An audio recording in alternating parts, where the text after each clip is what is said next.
Welcome to Through the Bible with Les Feldick, a 30-minute walk through the Scriptures, teaching in-depth Bible truths that change people's lives.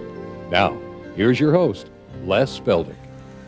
Okay, it's good to see everybody once again, and you had a good long break that time, so for those of you in the studio, you can be turning back where we left off in Genesis chapter 3, verse 15.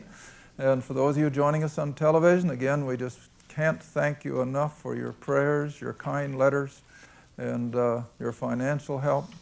All we can say is thank you from the depths of our heart.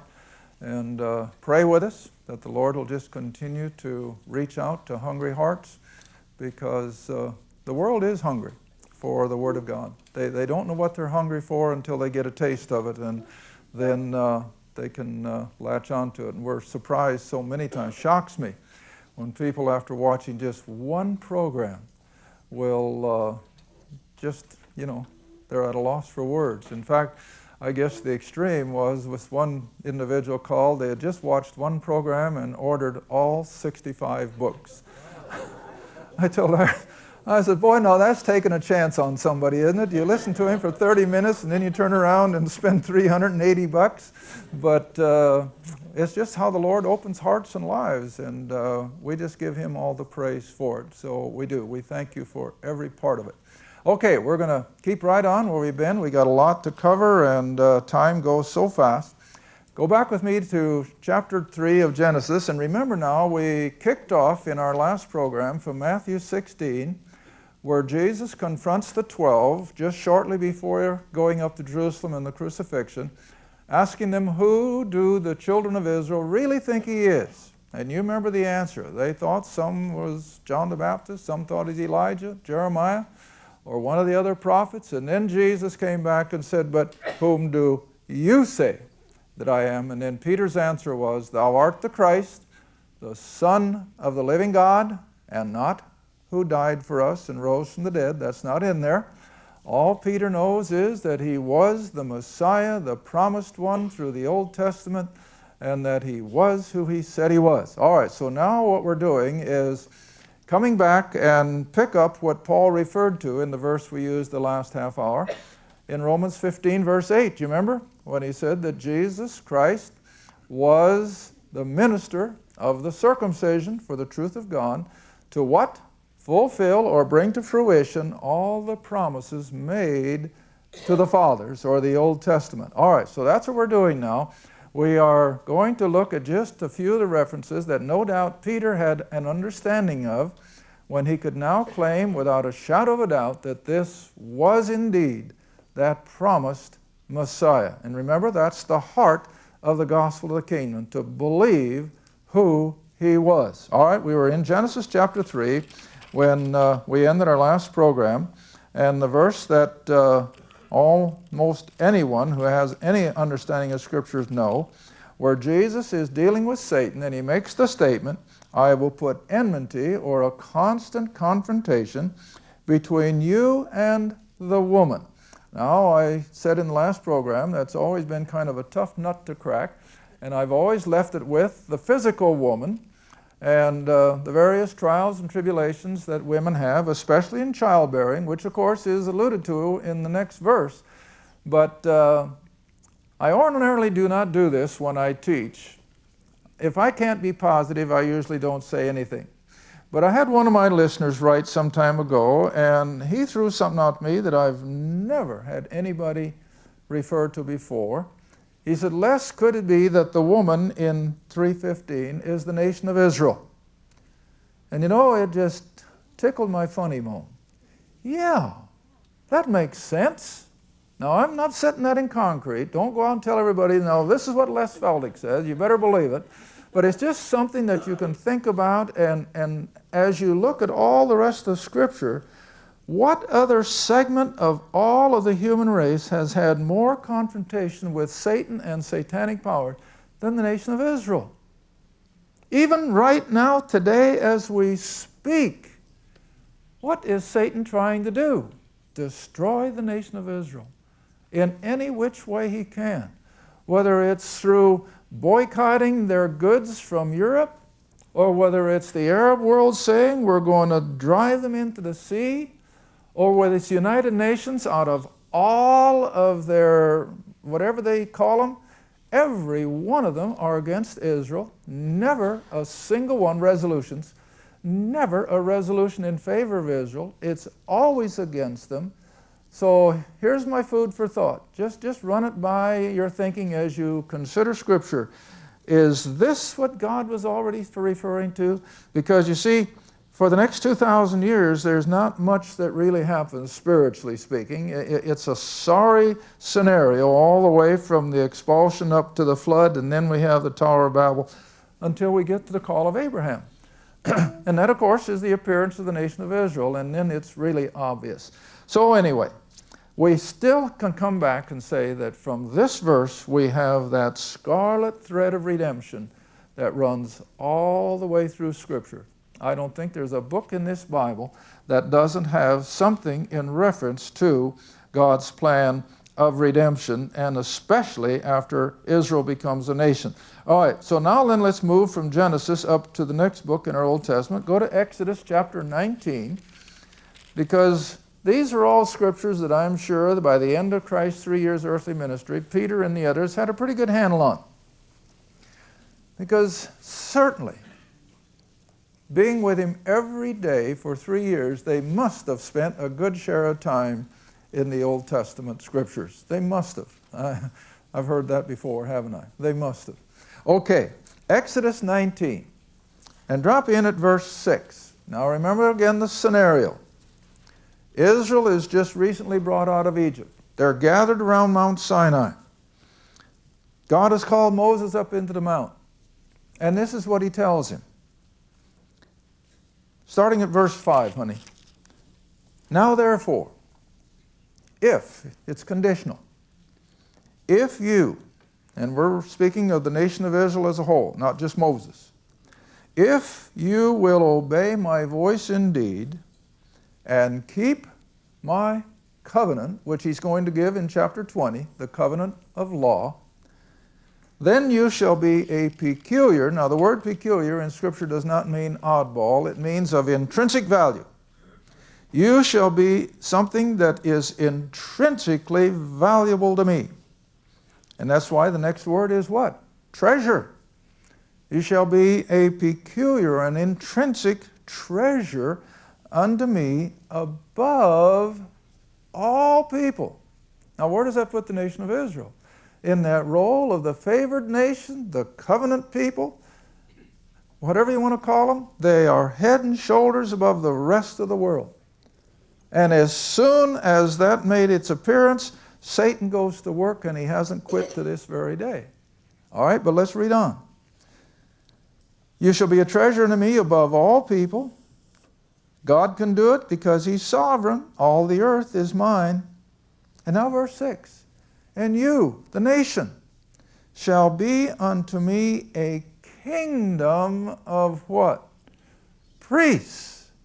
Now, if you're going to have a kingdom, it's natural. You're going to have a what? You're going to have a king.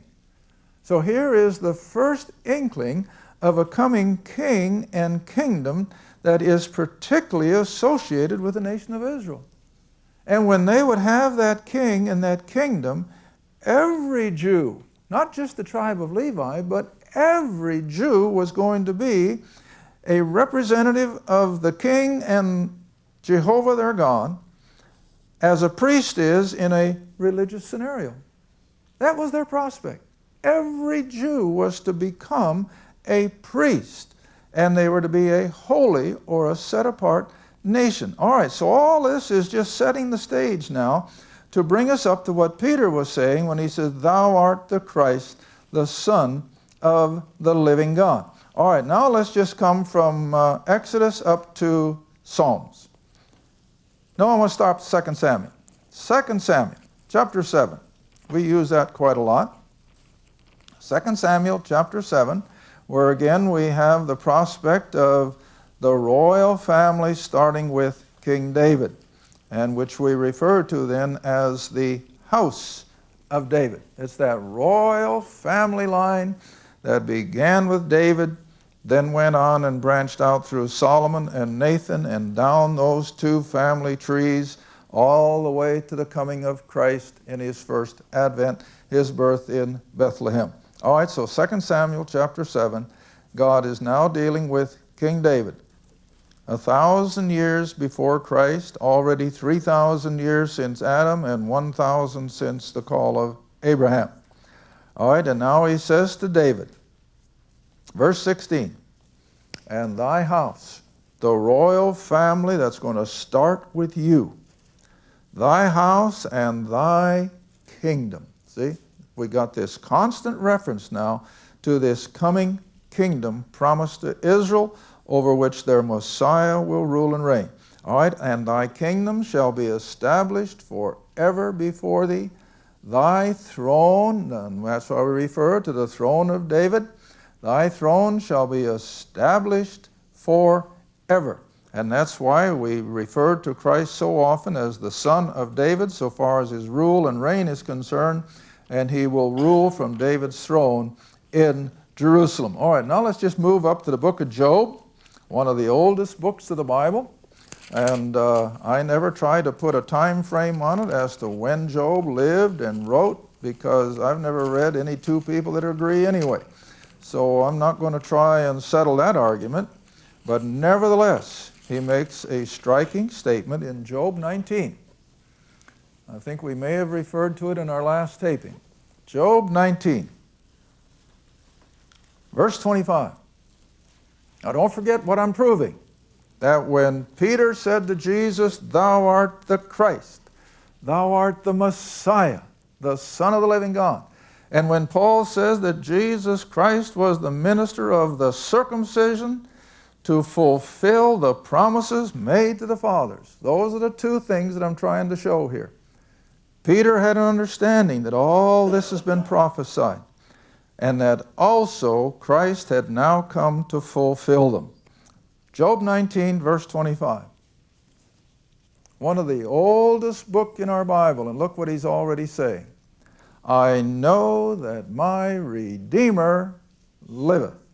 Now you want to remember, the whole concept of the Messiah was that he would be a Redeemer, he would pay the sin debt, as well as to be a ruling king and a benevolent monarch. That was all part of the big picture. He was going to bless them physically, but also spiritually. All right, so I know that my Redeemer liveth, and that he shall stand at the latter day on the portals of heaven. That's the way most of Christendom likes to look at it, you know. No, it doesn't say that. He's going to stand where? On the earth. This glorious kingdom is going to be here on earth. He's going to rule from David's throne on Mount Zion in Jerusalem. And old Job had the inspiration to write it. I know that my Redeemer liveth, and he will stand at the latter day upon the earth. And now here comes resurrection. And though after my skin worms destroy this body, yet in my flesh I shall see God. What flesh? Resurrected. Resurrected. The old flesh and bones that went to the earth will never do it, but it'll be resurrected. And the same way with us. If we don't experience the Lord's coming before we die, we too are going to go back to the dust of the earth, but we'll be resurrected with a new body fashioned after Christ's earthly body. Okay, so Peter had an understanding that this earthly king would be not only for those that were living, but also for those who had passed on. They would be resurrected and brought into that kingdom. All right, now you can turn up to Psalms. The book of Psalms, chapter 2. Psalms chapter 2. And in the first three verses, we have a perfect prophecy of Christ's first advent in his rejection. How that Jew and Gentile together agreed to get rid of him. All right, and then when you come down to verse 4, we see God's reaction to it all. Psalms chapter 2, we'll jump in at verse 4. He that sitteth in the heavens shall laugh. The Lord shall have them in derision. Now don't forget who the them are. The Jew and Gentile rejectors of the Messiah. Now then look at the next verse. after they have rejected him, then he will speak unto them in his wrath and vex them in his sore displeasure. That hasn't happened yet. They thought it was going to happen in their lifetime. All these things were seemingly going to come right down, one thing after another, but it was interrupted when God turned to the Gentile world and raised up the Apostle Paul. But so far as Old Testament prophecy is concerned, all these things were just coming down the timeline. And so after his rejection, he would pour out his wrath and he would vex them, that is, the human race, in his sore displeasure. But it's not going to end there. Verse 6 says what? Yet have I set my, what's the next word? King. See? Plain English. Yet I have set my king upon the holy hill of what? Zion. Where's Mount Zion? I already told you. Jerusalem. So the day is coming when Christ will rule and reign from David's throne in Mount Zion, or on Mount Zion in Jerusalem. All right, we don't want to stop there. Move on. I will declare the decree. The Lord has said unto me, Thou art my son. Speaking of the Christ, the Messiah. This day have I begotten thee. And Acts tells us that that was Resurrection Day. That's when he became the only begotten Son of God, when God raised him from the dead. All right, verse 8. Here is a picture of this coming glorious kingdom. Ask of me, and I will give thee the heathen, or the Gentile world, for thine inheritance, and the uttermost part of the earth for thy possession. That's what's been promised to God the Son when he becomes the King of Kings and Lord of Lords over this glorious earthly kingdom. All right, let's move on through the Psalms now, and let's get on up into the major prophets. Let's hit Isaiah. Isaiah, and let's just go to the well-known verses that you'll be hearing, hopefully, a little bit of spiritual music yet. There isn't much anymore. I guess you're realizing that now, don't you? You don't hear much spiritual Christmas music anymore. It's all just of the secular. But nevertheless, you may hear this, especially if you hear Handel's Messiah. This is quoted in it. Verse 6, Isaiah chapter 9. Isaiah 9, verse 6. Now remember, what I'm doing, I'm constructing all these Old Testament prophecies that Christ came to fulfill. Verse 6, Unto us, to the nation of Israel, a child is born. Unto us, the nation of Israel, a son is given. Now here it comes. And the government of this glorious coming kingdom, and the government and peace. Oh, I'm sorry, up in verse 6. And the government shall be upon his shoulder, and his name shall be called, here's Handel's Messiah now, Wonderful, Counselor, the Mighty God, the Everlasting Father. Can't you hear it? The Prince of Peace. That's where they got it. Right here. Right here. All right. Then verse 7. Of the increase of his government, or his rule and reign, there shall be no end. In other words, it's not going to be just for a period of 4 or 8 or 12 years. It's going to be for 1,000 and on into eternity, see? And so there shall be no end, and it's going to be upon the throne of David, upon his kingdom, to order it, to establish it, with judgment and justice from henceforth, even forever, and the zeal of the Lord will perform it. Well, throughout the whole book of Isaiah, we've got this constant references to this coming king and his kingdom. All right, now let's just move on up through a little further to Daniel. I'm just hitting some of the more clearly announced prophecies of this coming Messiah and his kingdom, and all the promises associated to the nation of Israel. All right, Daniel chapter 7. We'll drop in at verse 13. And Daniel has just had a vision. All got it? Daniel 7, verse 13. And he writes, and remember, by inspiration of the Holy Spirit. You know, I got to keep hammering away.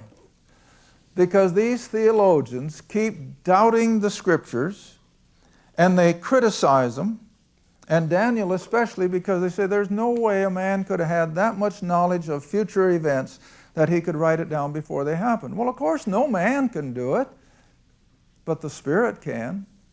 And so they critically disclaim the book of Daniel because it is so accurate. And it is. All right, by inspiration of the Holy Spirit now, then Daniel can write and report on this vision that he had. And I saw in the night visions, and behold, one like the Son of Man. I'm sure glad I defined that in the very first few moments today. The Son of Man, the Son of God, those are all terms of his deity and his humanity. All right, here it's the Son of Man again. And he came with the clouds of heaven. And he came to the Ancient of Days. In other words, God the Son comes before God the Father. And they brought him near before him. Now verse 14.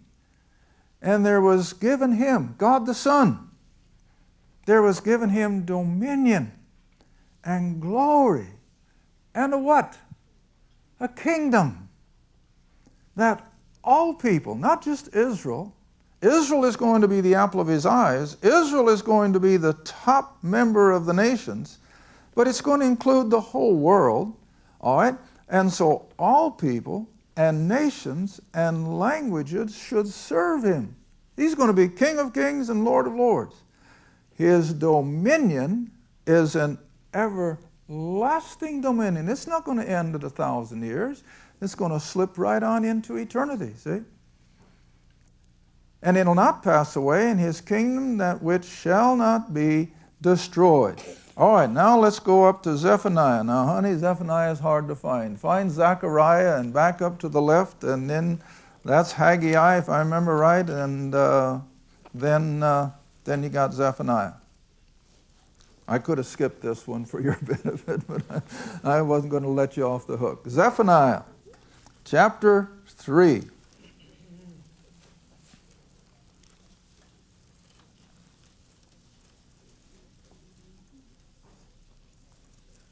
Got it? Zephaniah, chapter 3.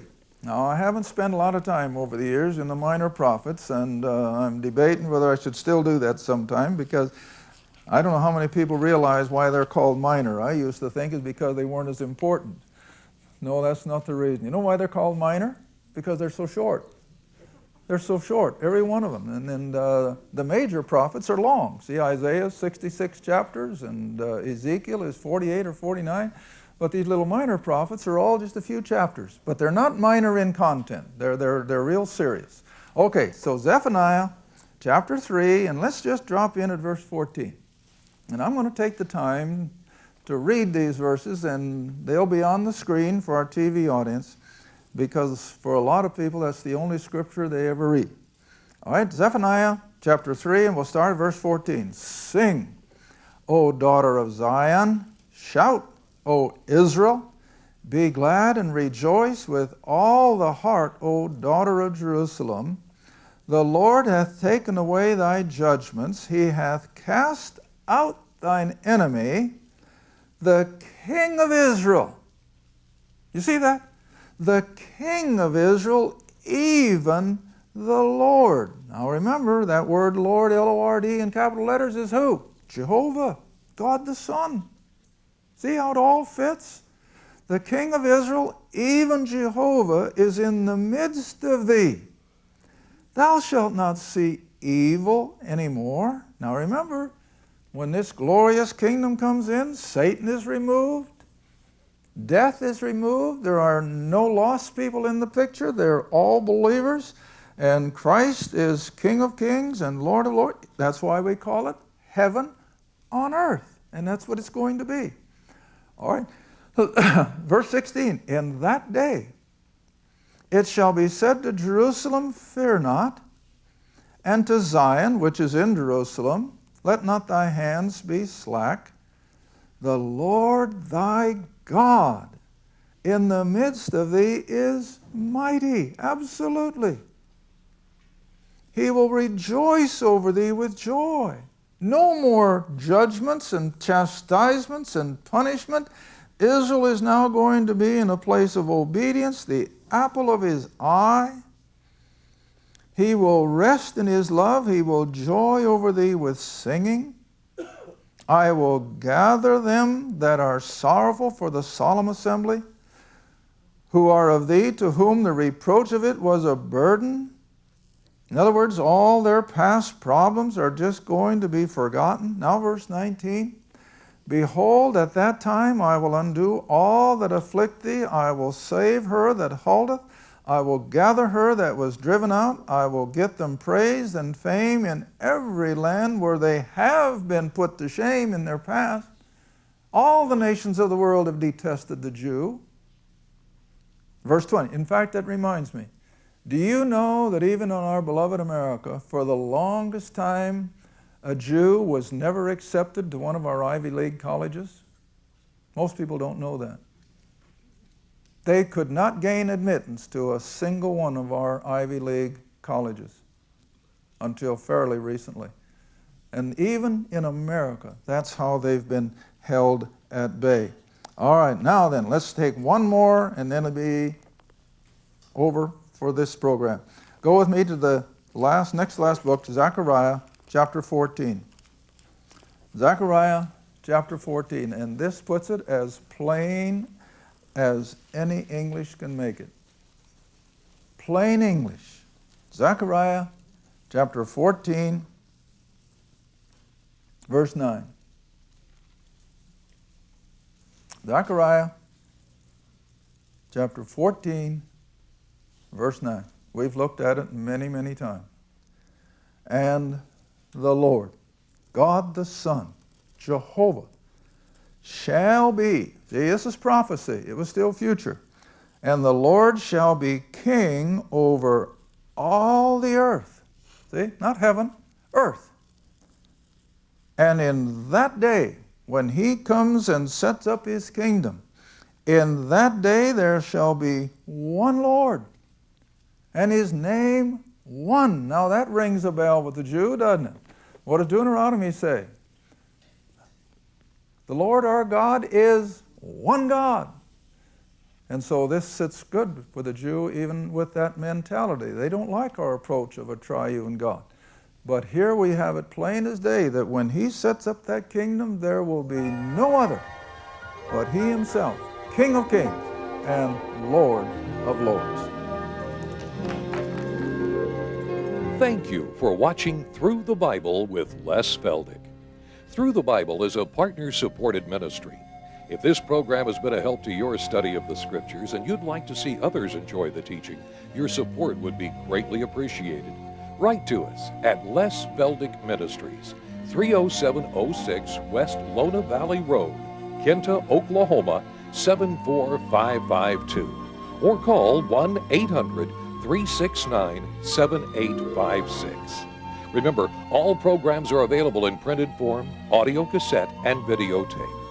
Be sure to tune in next time to Through the Bible with Les Feldick.